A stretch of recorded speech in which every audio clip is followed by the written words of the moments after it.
प्रभु श्री राम लक्ष्मण जी पहुंचे हैं महाराज जनक के फूल बाग में, पुष्पों को तोड़ रहे हैं। देखा है महाराज जनक का वो फूल बाग, बड़े सुंदर सुंदर से पेड़ हैं, बड़े सुंदर सुंदर से पौधे हैं, बड़े सुंदर सुंदर से फूल खिल रहे हैं, मंद सुगंधित हवाएं चल रही हैं। पुष्पों को तोड़ने लगे और आगे बढ़ के देखा तो देखा है कि उस बगिया के समीप में, बगिया के बीच में एक तालाब है, एक सरोवर है और उस सरोवर के समीप में श्री गिरिजा जी का मंदिर बना हुआ है। देखा है बड़ा ही शोभामान हो रहा है महाराज जनक का वो बाग। इधर तो प्रभु श्री राम लक्ष्मण जी पुष्पों को तोड़ रहे हैं और इधर सीता जी चले कहाँ? फूल बाग में पुष्प तोड़ने के लिए। तो कैसे जा रही हैं बताया, आए सीता जी।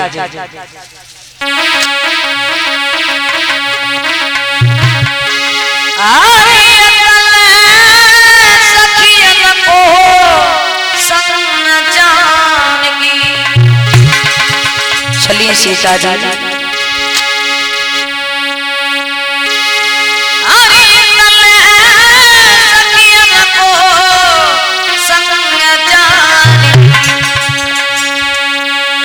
फूल बाग मेरे आई बगिया के बीच में बैठे राम लखन दो भाई।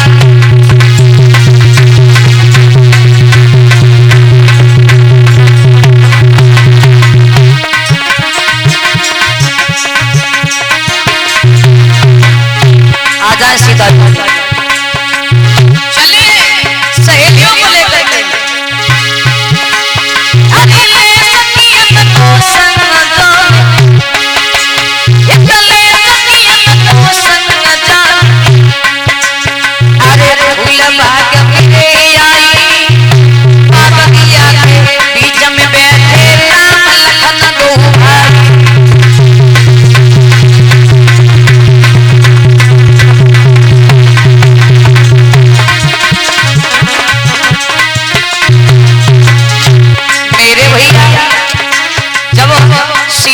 सहेलियों को लेकर के चली कहाँ? फूल बाग में गिरिजा जी के मंदिर में पूजा करने के लिए। हुआ ये कि सीता जी की चतुर सहेली रहे, बहुत चतुर रहे, तुरंत ही सीता जी से छुड़ी और चली कहाँ? फूल बाग में। राम के पास बताया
सुंदर राजकुमार पहली बार देख रही है, तुरंत ही वहां से दौड़ी, रुकी नहीं, ऐसा ही नहीं।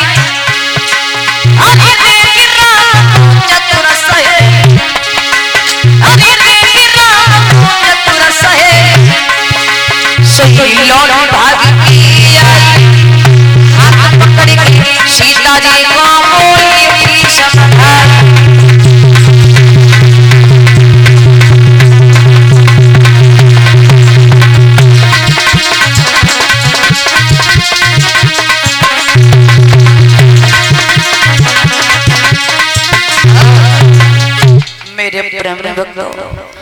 सीता जी एक चतुर सहेली रहे, तुरंत ही वहां से बिछड़ी राम के पास में पहुंची जहां पुष्प तोड़ रहे थे फूल बाग में, और जैसे ही राम की सूरत को निहारा अब विचार करने लगी, इतने सुंदर राजकुमार पहली बार देख रही हूँ।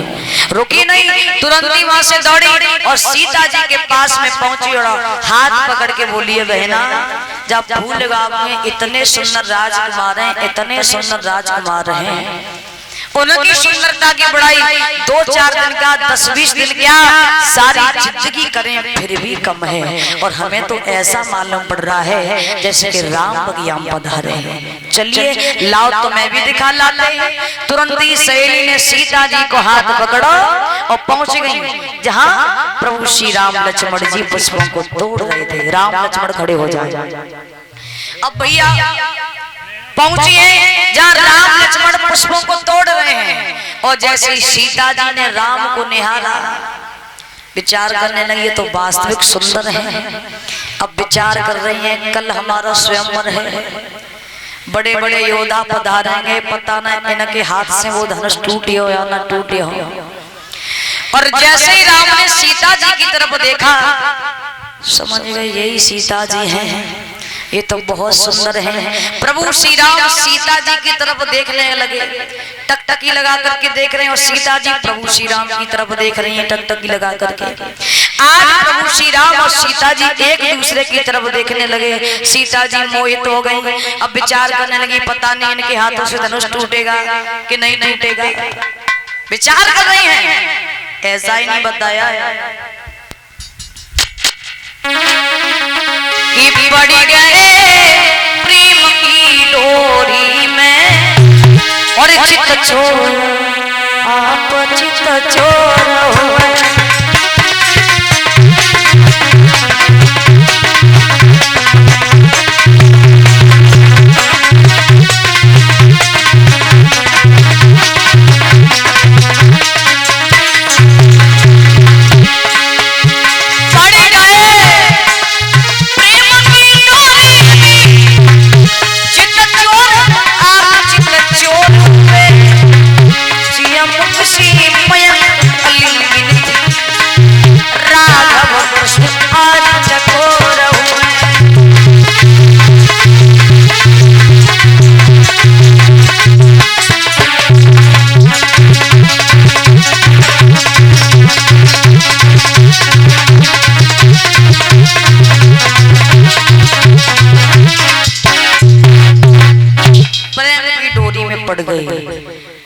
सीता जी विचार करने लगी है, परमात्मा मैं तो यही चाहती हूँ कि कल मेरा स्वयंवर है, धनुष टूटे तो राम के हाथों से ही टूटे। प्रेमी भक्तों, सहेलियां समझ गई, तुरंत ही सीता जी को हाथ पकड़ो और मंदिर में जाकर के पहुंच गई। अब सीता जी पूजा याचना कर रही है मंदिर में, कह रही मैया कल हमारा स्वयंवर है, बड़े बड़े योद्धा पधारेंगे धनुष को तोड़ने के लिए, पर लेकिन मेरी तो इच्छा ये है कि आज मैं जिस राजकुमार को देख करके आ रही हूँ, यानी धनुष टूटे तो राम के हाथों से ही टूटे।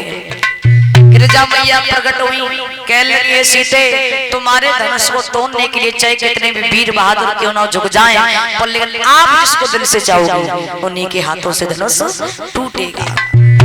ये वरदान पाकर के आज सीता जी अपने घर चली जाती हैं।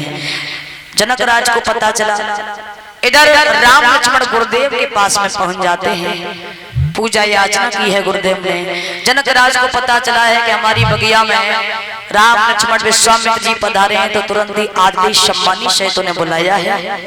मेरे भैया महाराज जनक का दरबार लग रहा है, बड़े बड़े योद्धा जुड़ रहे हैं, जोशी के बाजे बज रहे हैं, सीता जी से नाता जोड़ने के लिए, धनुष को तोड़ने के लिए सभी राजागण इकट्ठे हो रहे हैं। प्रेमी भक्तों, इधर जब वो स्वयंवर शुरू हुआ, जब प्रारंभ हुआ है, तो सभी राजागण एक एक करके अपने बल को अजमाने लगे, धनुष को तोड़ने लगे। धीरे धीरे जब धनुष को तोड़ रहे हैं, पर लेकिन किसी के हाथ से वो धनुष हिल नहीं रहा है। जब सभी राजाओं ने एक एक करके अपने बल को अजमाया, पर लेकिन वो धनुष नहीं टूटा। जब धनुष नहीं टूटा है, जनक राज उदास हुए, आंखों में आंसू भर लाए। इसका मतलब है कि अब हमारी बेटी सीता कुंवारी ही रह जाएगी। समझ गया, हमें लगता है कि इस पृथ्वी पर ऐसा कोई वीर बहादुर नहीं है जो कि इस धनुष को तोड़ सके। अगर मुझे ऐसा पता होता कि धनुष किसी के हाथों से नहीं टूटेगा, तो मैं इस प्रकार से अपनी बेइज्जती नहीं कराता। मैं क्या देख रहा हूँ कि सभी वीर बहादुर बैठे हैं, पर लेकिन किसी के हाथों से धनुष नहीं टूटा है। मुझे लगता है कि ऐसा कोई वीर बहादुर रहा नहीं है जो कि इस धनुष को तोड़ सके। समझ गया कि अब मेरी बेटी सीता कुंवारी ही रह जाएगी, और रो रो के खड़े होकर के बोले, कुंवारी लली रही बिरथा पे धनुष की कुंवारी।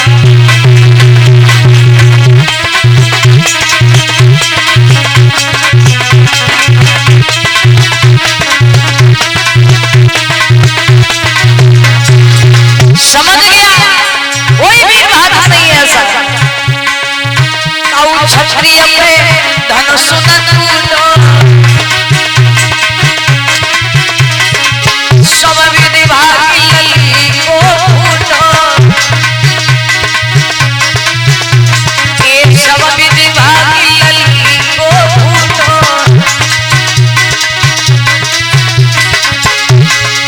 हमारी हंसी भई मेरा था पे धनुष की धारी कुंवारी।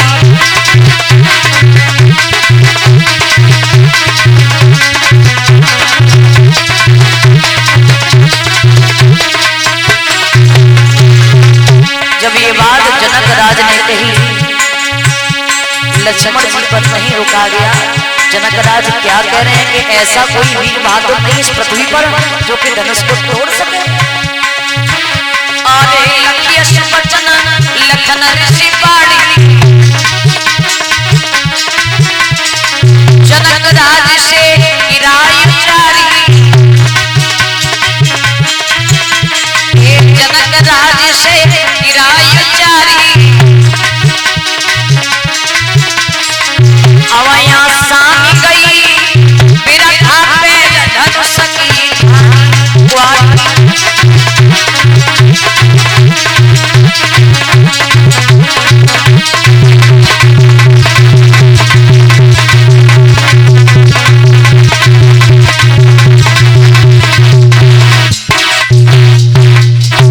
जब ये बात कही कि पृथ्वी पर ऐसा कोई वीर बहादुर नहीं है जो कि धनुष को उठा करके तोड़ सके,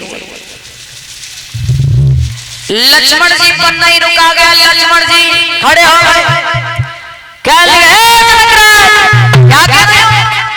कि पृथ्वी पर ऐसा कोई वीर बहादुर नहीं है जो कि धनुष को उठा करके तोड़ सके, पृथ्वी वीरों से खाली है। अरे धनुष, ये धनुष तो बहुत छोटी बात है, अगर गुरुदेव की आज्ञा मिल जाए तो सारे ब्रह्मांड को गेंद की तरह उछाल। प्रेमी भक्तों, जब गर्जना शुरू हुआ, विश्वामित्र जी खड़े हुए, कहने लगे बेटा लक्ष्मण आप बैठ जाओ, तुम्हारा ये काम नहीं है, इसके लिए तुम्हारे बड़े भैया राम हैं। राम को इशारा दिया, बेटा राम आप खड़े हो जाओ, महाराज जनक के संताप को दूर करो, धनुष को तोड़ो, सीता जी से नाता जोड़ो। लक्ष्मण जी को बिठाया, राम खड़े हो गए। उसी समय गुरुदेव के चरण स्पर्श किए हैं, सभी देवी देवताओं को नमन किया और उसी समय धनुष के पास में पहुंच गए। धनुष के सामने आ जाए।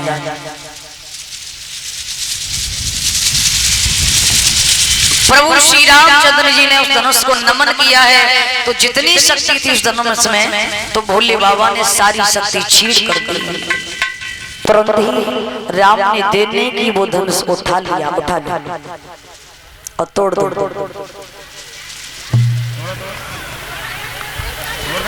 बीच में से पकड़ के तोड़ दो। बोली रामचंद्र भगवान कि फिर पता नहीं कब झुका धनुष और या बज आई एक गाना।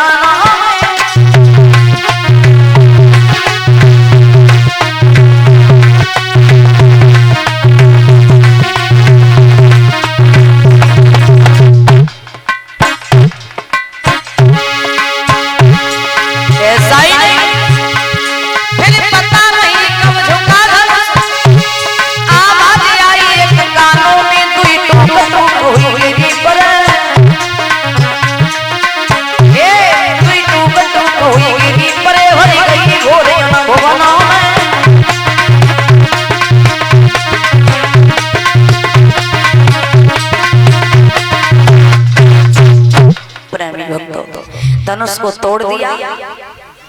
इधर सीता जी जब सहेलियों को लेकर के बरमाला डालने के लिए आगे बढ़ी, उस समय सीता जी की उम्र 6.5 साल की थी और प्रभु श्री राम की 14.5 साल की थी।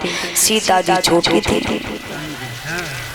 बरमाला लेकर के जब आगे बढ़ी, बेचारी उचक के रह जाती हैं, पर लेकिन प्रभु श्री राम की गर्दन तक नहीं पहुंच पा रही हैं।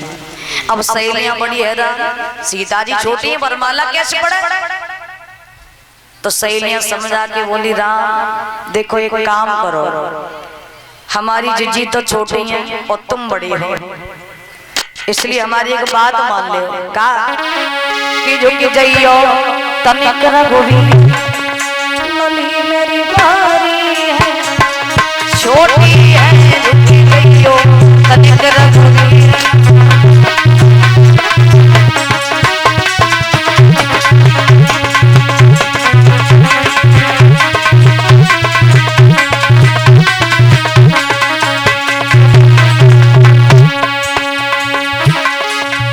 रघुवर बहुत सियाने सीता है ना,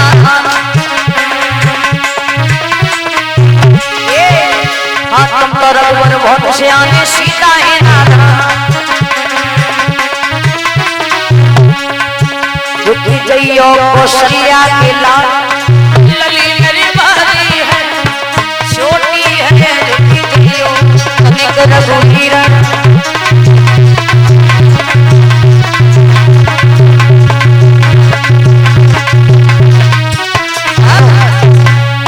जब ये बात कही कि थोड़े झुक जाओ बरमाला पड़ जाएगी, अब राम सोचने लगे लाव का बंत विगत हुए थोड़े झुके जाए।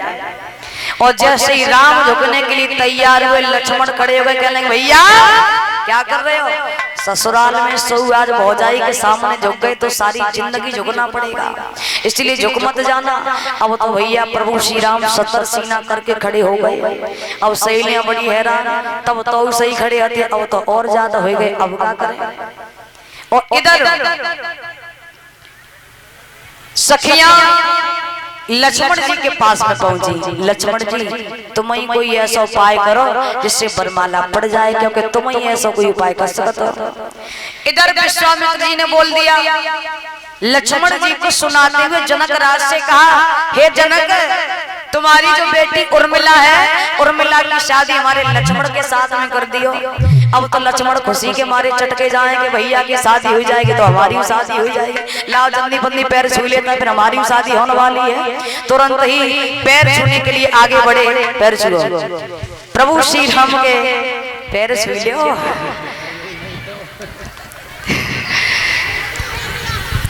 प्रभु श्री राम के पैर छूने के लिए नीचे झुके हैं। राम ने आशीर्वाद दिया झुक करके, सीता जी को मौका मिल गया, वरमाला डाल दी। आप भी डाल दी। बोली रामचंद्र भगवान की, सीता मैया की। वरमाला पड़ी है, बैठ जाए।